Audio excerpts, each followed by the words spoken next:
Welcome to Not Milk Never Milk. Subscribe if you're lactose intolerant.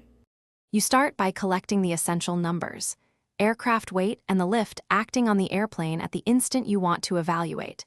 Use flight instruments or aerodynamic estimates to get lift in the same units as weight. Once done, confirm steady flight or document the maneuver conditions because load factor changes with bank and acceleration.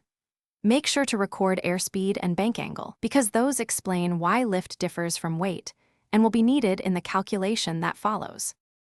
Now you perform the core calculation, divide lift by weight, N equals L over W, and that gives the load factor. If you are in a banked turn, remember lift must increase. Use L equals W/cos, bank angle, as a first-order estimate, and then adjust for climb or acceleration. Once you calculate N, interpret it as how many times the weight the structure carries. For example, N equals 2. 5 means 2.5 times the aircraft weight. Double-check unit consistency, while finally verify your result versus the aircraft's certified limits and safety margins. That tells you whether the maneuver was safe.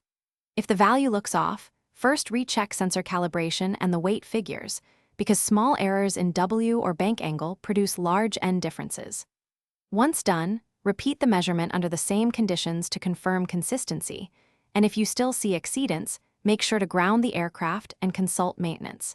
Safety comes first, so don't ignore high load factor readings. Thanks for watching. If this was helpful, leave a like and consider subscribing. See you next time.